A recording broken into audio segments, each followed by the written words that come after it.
Lifestyle change होने से इंसानी ज़िंदगी प्रभावित हो रही है। तो जानवर चाहे वो कृषि क्षेत्र के हों, चाहे वो पोल्ट्री क्षेत्र के हों या डेयरी क्षेत्र के हों, उनके जीवन पर भी प्रभाव पड़ रहा है। उनके जीवन पर बिल्कुल से प्रभाव पड़ रहा है और ये प्रभाव जो उनके ऊपर पड़ा है वो उसमें कहीं ना कहीं हम भी जिम्मेदार हैं और हमारी ज़रूरतें भी जिम्मेदार हैं। जैसे पीछे कोरोना आया था तो ये जानवर पूरी तरह प्रभावित हुए थे उससे। जी, जानवर पूरी तरह प्रभावित हुए थे काफ़ी चीज़ों को लेके।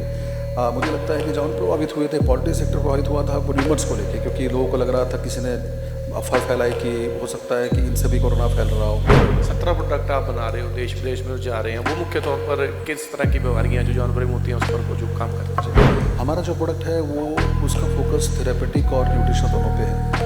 बहुत सारी ऐसी डिजीज़ होती है, बहुत सारी ऐसी बीमारियाँ होती हैं, बहुत सारी ऐसी इंटरनल प्रॉब्लम्स होती हैं कैटल और पोल्ट्री की।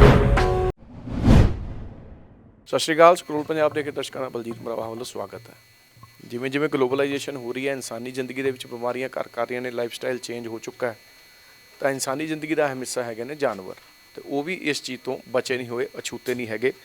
ਉਹਨਾਂ ਦੀ ਇਹ ਜ਼ਿੰਦਗੀ 'ਤੇ ਵੀ ਜੀਵਨ 'ਤੇ ਵੀ ਬਿਮਾਰੀਆਂ ਜਿਹੜੀਆਂ ਨੇ ਵੱਖੋ ਵੱਖ ਤਰ੍ਹਾਂ ਦੇ ਪ੍ਰਭਾਵ ਪਾ ਰਹੀਆਂ ਨੇ। ਸਾਡੇ ਨਾਲ ਅੱਜ ਮੈਟੋਰਿਕ ਬਾਇਓ ਫਾਰਮਾਸਿਊਟੀਕਲ ਦੇ MD ਗੌਰਵ ਕੌਸ਼ਿਕ ਮੌਜੂਦ ਨੇ। ਇਹਨਾਂ ਦੀ ਕੰਪਨੀ ਜਾਨਵਰਾਂ ਦੀਆਂ ਜਿਹੜੀਆਂ ਆਪਾਂ ਕਹੀਏ ਉਹਨਾਂ ਦੀ ਸਿਹਤ ਨੂੰ ਠੀਕ ਰੱਖਣ ਲਈ, ਸਿਹਤਦਾਰ ਰੱਖਣ ਲਈ ਦਵਾਈਆਂ ਬਣਾਉਂਦੀ ਹੈ। ਕਿੱਦਾਂ ਦੇ ਉਹ ਬਿਮਾਰੀਆਂ ਜਾਨਵਰਾਂ 'ਚ ਆ ਰਹੀਆਂ ਨੇ, ਕਿੱਦਾਂ ਦਾ ਇਹ ट्रीटमेंट ਜਿਹੜਾ ਹੈਗਾ मेडिसिन ਦੇ ਨਾਲ ਹੋ ਰਿਹਾ, ਇਹਨਾਂ ਤੋਂ जानते हैं। सो गौरव जी, सबसे पहला सवाल यही कि जैसे लाइफस्टाइल चेंज होने से इंसानी ज़िंदगी प्रभावित हो रही है, तो जानवर चाहे वो कृषि क्षेत्र के हों, चाहे वो पोल्ट्री क्षेत्र के हों या डेयरी क्षेत्र के हों, उनके जीवन पर भी प्रभाव पड़ रहा है। जी, उनके जीवन पर बिल्कुल से प्रभाव पड़ रहा है और ये प्रभाव जो उनके ऊपर पड़ा है वो उसमें कहीं ना कहीं हम भी जिम्मेदार हैं और हमारी ज़रूरतें भी जिम्मेदार हैं। जिस तरह से कोविड और जो भी पेंडेमिक के बाद में लोगों के अंदर एक बैलेंस डाइट, ऐसा कहते हैं कि आप खाना को दवा की तरह खाओ या दवा को खाना की तरह खाना पड़ेगा, ऐसा ऐसी एक विचारधारा थी। तो उस विचारधारा को सपोर्ट करने के लिए आज एनिमल हेल्थ केयर बहुत इंपॉर्टेंट रोल प्ले कर रहा है। एक सबसे बढ़िया बात इस आउटपुट में ये है कि ये किसी भी कास्ट कम्युनिटी के लोग इसको खा सकते हैं, वो मिल्क हो, मीट हो या एग हो, वो हर कोई कास्ट रिलीजन के लोग खाते हैं।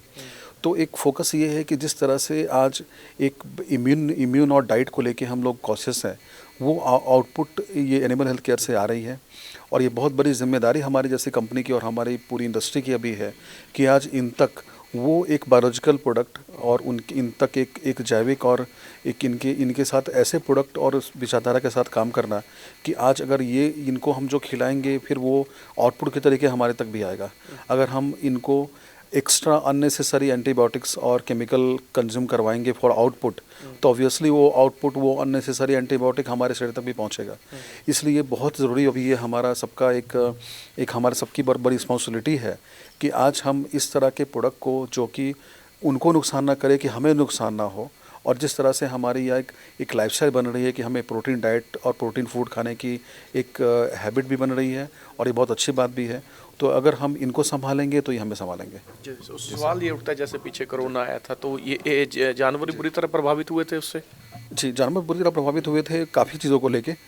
मुझे लगता है कि जानवर प्रभावित हुए थे, पोल्ट्री सेक्टर प्रभावित हुआ था र्यूमर्स को लेके, क्योंकि लोगों को लग रहा था, किसी ने अफवाह फैलाई कि हो सकता है कि इनसे भी कोरोना फैल रहा हो, फिर लोगों ने खाने बंद कर दिए, अंडे कंजम्पशन बहुत गिर गई। साथ ही साथ जो लॉकडाउन हुआ, उस लॉकडाउन की वजह से जो बेसिक एग्री कमोडिटीज़ जो इन तक पहुँचने चाहिए थे वो नहीं पहुँच पा रहे थे। काफ़ी पूरा फार्मर सप्लाई चेन को लेकर भी काफ़ी परेशान था, आउटपुट उन तक पहुंच भी नहीं रही थी, एग्री प्रोड्यूस आने बंद हो गए थे। साथ ही साथ उनके आउटपुट जो पहुंचने चाहिए थे वो नहीं पहुंच पा रहे थे और उस समय actually maximum consumption of egg और मिल्क होना चाहिए था, जो हमारी कंट्री में नहीं हो पाया। तो इसके लिए मुझे लगता है कि कुछ क्षेत्र में, कुछ लेवल तक इसके लिए हर कोई जिम्मेदार है। अगर एक प्रॉपर डिस्ट्रीब्यूशन एग्स, मीट और मिल्क का हुआ होता तो बहुत से ऐसे लोग हैं कि जिनके पास में खाने को अनाज नहीं था, उन तक अगर ये बेसिक चीज़ें पहुंचती, जो कि बहुत महंगी भी नहीं होती है, तो ये हमें लगता है कि अपॉर्चुनिटी हम लोगों ने बहुत बुरी हद तक ये अपॉर्चुनिटी हमने गंवाई, लापरवाही दिखाई हमने। अगर लापरवाही नहीं दिखाते तो अगर आज लगता है कि एक बहुत तबका हिंदुस्तान का जो कि ये चीज़ों को खा के इम्यूनिटी में अपने आप को बचा सकता था, वो नहीं बचा पाया। 17 प्रोडक्ट आप बना रहे हो, देश विदेश में जा रहे हैं, वो मुख्य तौर पर किस तरह की बीमारियां जो जानवर में होती हैं उस पर वो जो काम करते हैं? हमारा जो प्रोडक्ट है वो उसका फोकस थेरेपेटिक और न्यूट्रिशन दोनों पे है। बहुत सारी ऐसी डिजीज़ होती है, बहुत सारी ऐसी बीमारियां होती हैं, बहुत सारी ऐसी इंटरनल प्रॉब्लम्स होती हैं कैटल और पोल्ट्री की, जिनको कि कुछ एंटीबायोटिक से लोग उसका समाधान निकालते ये हैं। भी नर-मादा में? इंना मादा दोनों में निकालते हैं। दूसरा क्या होता है कि आउटपुट को लेके आज जो भी कंसर्न है वो आउटपुट को है। अगर कोई पोल्ट्री फार्म है, उसकी इच्छा होती है कि उसको ज़्यादा से ज़्यादा अंडे आए, उसकी मीट क्वालिटी बढ़े। अगर पोल्ट्री कैटल वाला है तो उसको मीट मिल्क की आउटपुट होती है। बट ये आउटपुट एक एक एक एक एक एक बहुत रिस्पॉन्सिबल तरीके से आनी चाहिए। इस आउटपुट का मतलब ये नहीं है कि हम कुछ ऐसी चीज़ों का उनको उनको सेवन करा दें कि जिससे आउटपुट तो बढ़ती है, बट क्या होता है उनकी ओवर हेल्थ ख़राब होती है। वो अब जैसे मैंने पहले बताया कि आउटपुट में कुछ केमिकल ऐसे होते हैं जो हम तक पहुंचते हैं, वो नहीं पहुंचने चाहिए। तो जिस तरह के प्रोडक्ट अभी हम लोग लेके आए हैं, जिस तरह की बायोलॉजिकल प्रोडक्ट अभी लेके आए हैं, वो प्रोडक्ट उनकी इम्यून मॉड्यूलेटर को बढ़ाने के साथ साथ उनके आउटपुट को बढ़ाता है और वो एक ऑर्गेनिक तरीके से बढ़ाए रखता है। सप्लीमेंट्स हैं ये? जी सर, ये एक तरह से सप्लीमेंट्स है, ये एक तरह से एडिटिव्स हैं, और ये तरह की एक बेसिक एक न्यूट्रिशनल और डाइटरी प्लान है कि जो एनिमल को स्वस्थ भी रखता है और उसके आउटपुट को ही बढ़ाता है, और उनको एक आउटपुट में उनको एक क्या होता है, ग्रोथ मिलती है। आज कभी क्या होता है, कुछ चीज़ें यहाँ मैंडेटरी है कि अगर आप ये फीड ये आपके पास कैटल है, पोल्ट्री है, तो ये तो खिलानी है आपको। बट क्या है कि अब वो समय आ गया है कि उन चीज़ों को देख के उसका सेवन कराया जाए। उसकी ज़रूरत है कि नहीं, आज उसकी ज़रूरत ये कब नहीं कि है। अपने आउटपुट के लिए आप कुछ भी खिला कुछ भी खिला दो, तो वो आउटपुट को ध्यान में रखना बहुत ज़रूरी है। आपको आपका टारगेट क्या है। आप अगर एग्स के लिए कर रहे हैं तो कुछ चीज़ें ऐसी हैं जो आप नहीं खिला सकते, उसकी क्या होगी कि उधर आपकी कॉस्ट कम होगी, और ये अगर आप प्रोडक्ट खिलाते हैं तो उसकी आपकी आउटपुट बढ़ेगी, जो कि ऑर्गेनिक तरीके से बढ़ती रहेगी।